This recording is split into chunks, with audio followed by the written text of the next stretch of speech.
Mayroon ka bang gamit o agimat? Nais mo rin bang magkaroon nito? Hello, what's up? Your best here. Sa videong ito ay isa-isahin natin ang tamang mga pamamaraan kung papaano nga ba pumili ng tamang gamit o agimat o anting-anting para sa iyo. Marami pa rin sa atin ngayon ang naniniwala sa mga agimat at anting-anting. Isang gamit o proteksyon o isang bagay na pinaniniwalaan nating maglalayo sa atin sa oras ng kapahamakan, kapangyarihan na maaaring nagmumula sa mabuti o maaaring sa masama. Subalit gaano man kalakas ang bisa ng inyong gamit o agimat, kung ito naman ay ginagamit mo sa masama, ang kapangyarihan nito ay tiyak ding mawawala. Kaya sa videong ito ay bibigyan ko kayo ng mga hakbang o pamamaraan kung papaano nga ba pumili ng tamang agimat para sa iyo. Una, pampaswerte. Ito ay karaniwang hanap ng ilang mga negosyante at ng mga namumuhunan upang mas maging malakas ang pasok ng swerte sa kanila. Kaya kung nais mo ng dagdag na panghalina o pampabuena sa iyong negosyo, ang mga gamit gaya ng mga mutya ng langka, mutya ng kalamansi o bulaklak ng tanglad ang mga ilan sa mabisang mutya na para sa iyo. Ang peso sagrado rin ay isang gamit o agimat na mainam din sa pagninegosyo.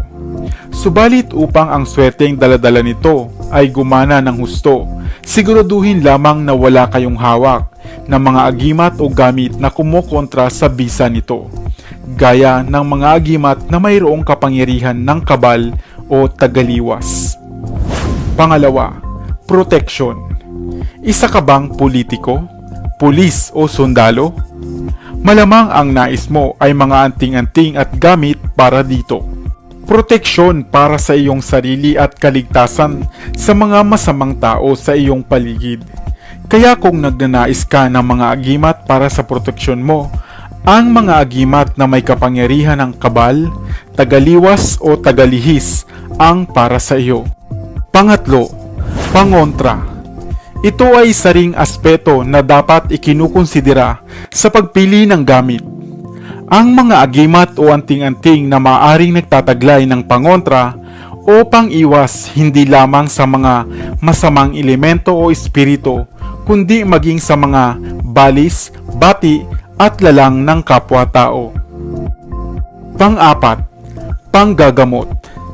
Ang panggagamot na tinutukoy natin dito ay gaya ng faith healer o mga albularyo. Maging sila man ay maaaring magtangan ng mga gamit o agimat na magagamit nila upang hindi sila mabalikan ng mga masamang elemento ng kanilang mga ginagamot. Ang mga agimat na mayroong malakas na poder ang mainam sa kanila. Panglima, pamana. Ang agimat ay sadyang mabisa, lalo na nga kung ito ay nagpasalin-salin sa ilang henerasyon. Subalit kung ito naman ay pamana ay wala ka namang choice. Hindi mo maaaring piliin ang bisa o gamit ng anting-anting na maaaring ipasa sa iyo. Subalit mapipili mo naman kung papaano mo ito gagamitin, kung para ba sa mabuti o para sa masama. Tandaan na ang mga gamit o anting-anting ay pawang gabay at tulong lamang para sa ating mga tao o sa mga may tangan nito.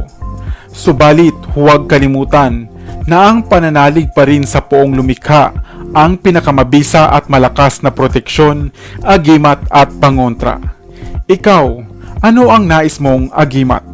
Sana ay may bago kang natutunan sa videong ito. Nakakita ka na ba ng bagay na ito?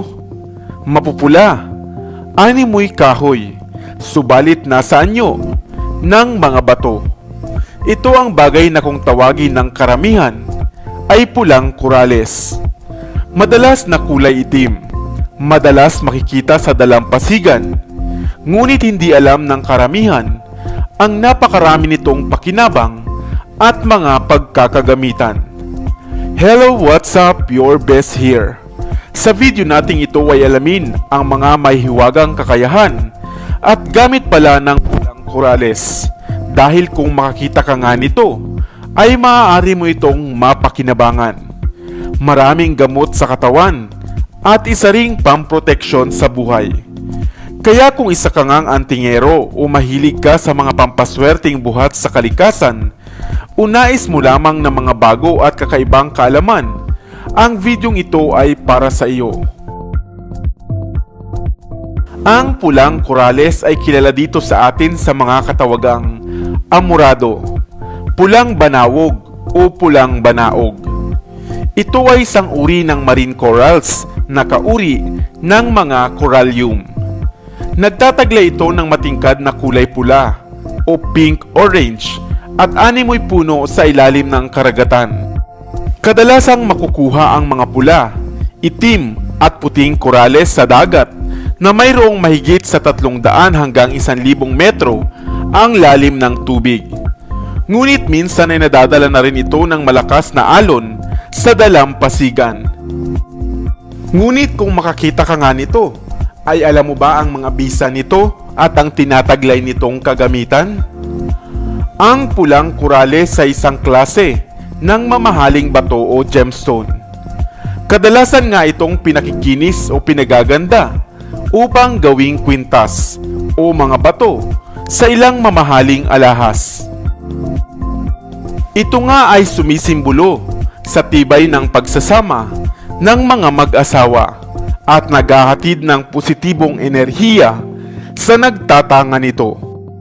Subalit maliban pa rito, ang pulang banawog o pulang korales ay isang mabisang gamot at maraming dalang kalunasan.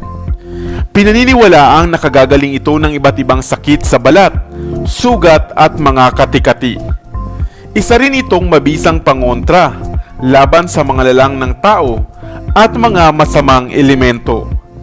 Dahil sa isa itong panghatak ng good energy mula sa kalikasan o karagatan, kaya isa nga itong mainam na lucky charm.